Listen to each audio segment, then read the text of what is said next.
అందరికీ తెలంగాణ వస్తే ఒక తెలంగాణ బాగుపడుతుందని చెప్పి చాలా ఆశలు ఉండే తెలంగాణ ప్రజలకు.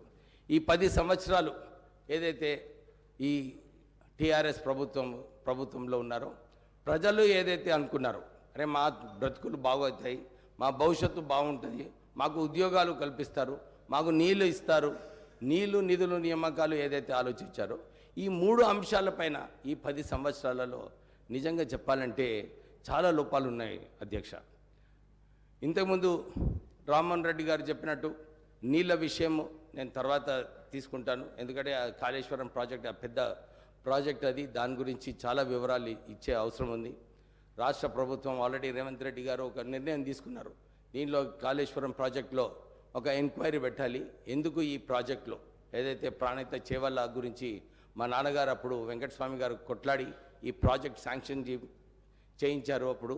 ఎందుకంటే అప్పుడు కేవలం ప్రత్యేకంగా తెలంగాణ ప్రజలకు నీళ్ళు వస్తాయి, 33,000 కోట్ల ప్రాజెక్టుతో ఈ ప్రాణహిత చేవల్ల ఇంప్లిమెంట్ చేస్తే బాగుంటుందని చెప్పి అప్పుడు 11,000 కోట్ల రూపాయలు కూడా ఈ ప్రాణహిత చేవల్ల ఖర్చు పెట్టడం జరిగింది.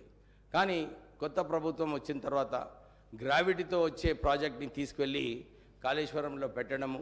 ఇప్పుడు ఈరోజు కాళేశ్వరం ప్రాజెక్టులో ఏదైతే 5 సంవత్సరాలలో 1,200 టీఎంసీ నీళ్ళు ఏదైతే తెలంగాణ ప్రజలకు రావాలో దాంట్లో కేవలము 40-50 టీఎంసీలు ఇవ్వడం జరిగింది.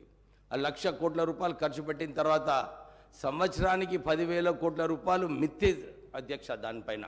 అంటే ఈ ప్రాజెక్ట్ వయబిలిటీ ఉందా లేదా?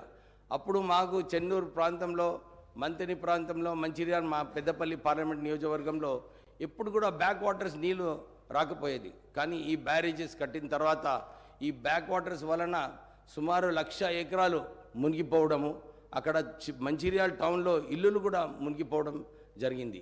అయితే ఒక మంచి నిర్ణయం మా ముఖ్యమంత్రి గారు తీసుకున్నారు.